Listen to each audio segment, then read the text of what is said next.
Hello kids, welcome to my channel. इस video में हम पढ़ेंगे क्लास 3 हिंदी चैप्टर 10 काम करो। तो प्लीज वीडियो को पूरा देखना क्योंकि लास्ट में इसके प्रश्नोत्तर भी करने वाले हैं हम। सूरज कहता नहीं किसी से मैं प्रकाश फैलाता हूँ, बादल कहता नहीं किसी से मैं पानी बरसाता हूँ, आंधी कहती नहीं किसी से मैं आफत ढा देती हूँ, कोयल कहती नहीं किसी से मैं अच्छा गा लेती हूँ, नाच दिखाकर खेतों में मोर प्राप्त करता है मान, बातों से नहीं कामों से होती है सबकी पहचान। तो बच्चों, अगर हम अपना काम अच्छे से करेंगे तो हमें कभी किसी को बताने की जरूरत नहीं पड़ेगी कि हमने ये किया वो किया। लोगों को ऐसे ही पता चल जाएगा। जिस तरह सूरज किसी को कहता नहीं है कि वो प्रकाश फैलाता है, फिर भी सबको पता चल जाता है। बादल कभी किसी से कहता नहीं है कि वो पानी बरसाता है, फिर भी सबको पता चल ही जाता है। आंधी कभी किसी को कहती नहीं कि मैं आफत ढा देती हूँ, फिर भी दिख ही जाता है। जिस तरह मोर खेतों में नाच दिखाकर मान प्राप्त करता है, उसी तरह हम भी अपना काम करके अपना नाम कमाएंगे, अपनी एक अलग पहचान बनाएंगे।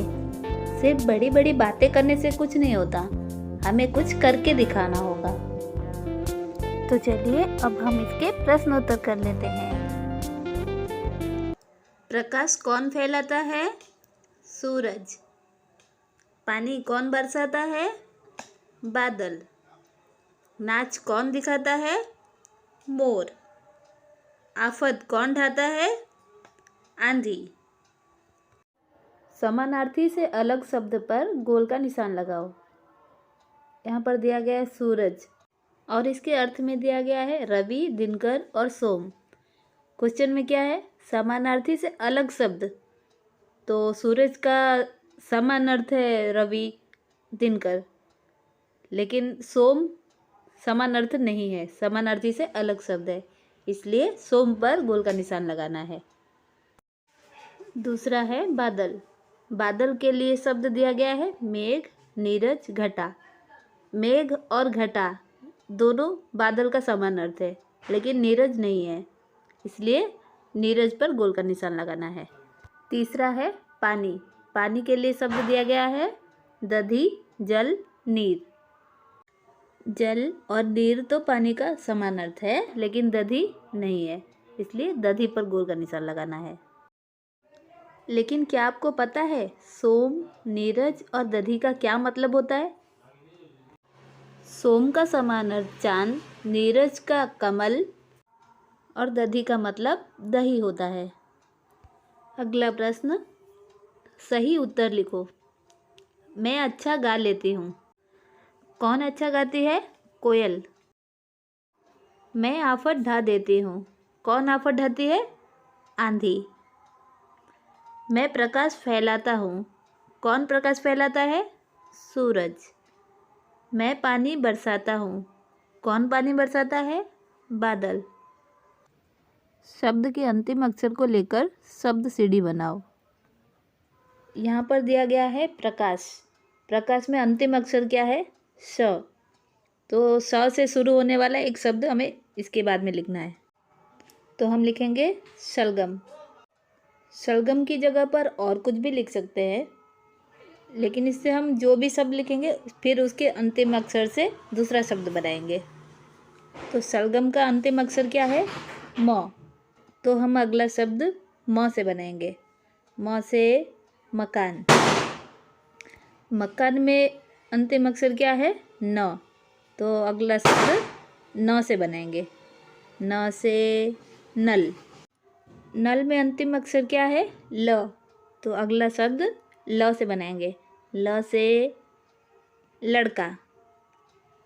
लड़का में अंतिम अक्षर क्या है? क। तो अगला शब्द क से बनाएंगे। क से कमल। कमल में अंतिम अक्षर क्या है? ल। अगला शब्द ल से बनाएंगे। ल से लाठी। भाषा ज्ञान, भाषा कौशल, वर्ण विच्छेद, विराम चिन्हों का ज्ञान एवं प्रयोग। वर्ण विच्छेद। हिंदी में प्रत्येक व्यंजन को बोलते समय स्वर की सहायता लेनी पड़ती है। उदाहरण के लिए कमल शब्द, इसमें 6 ध्वनियाँ हैं। ध्वनि का मतलब होता है आवाज़। क, अ, म, अ, ल, अ। क में क तथा अ का मेल है। इसी तरह इस शब्द के अन्य अक्षरों में भी अ का मेल है। जिन व्यंजनों में कोई मात्रा नहीं जुड़ी होती उनमें भी अ की ध्वनि मिली होती है। किसी शब्द में प्रयोग किए गए वर्णों को अलग अलग करने को वर्ण विच्छेद कहते हैं। जैसे बादल, ब, आ, द, अ, ल, अ। देखो, समझो और लिखो। नाच, नाच का हुआ न, आ, च, अ। पानी, पानी का होगा प, आ, न, ई। मोर का होगा म, ओ, र, अ।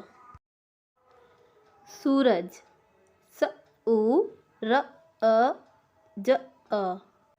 पहचान, प, अ, ह, अ, च, आ, न, अ। बादल, ब, आ, द, अ, ल, अ। विराम चिन्ह।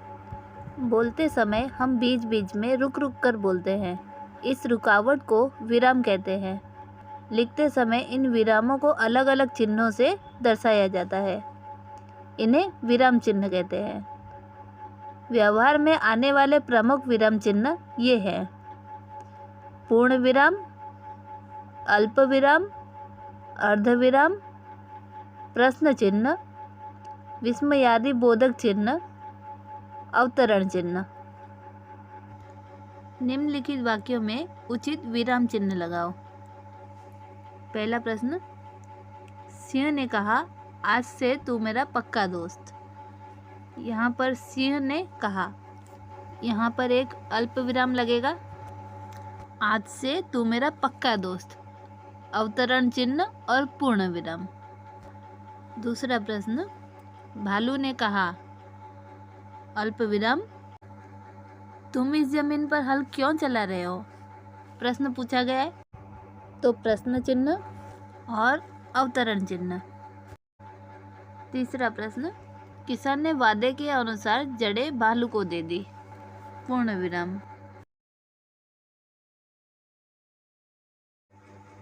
Thanks for watching.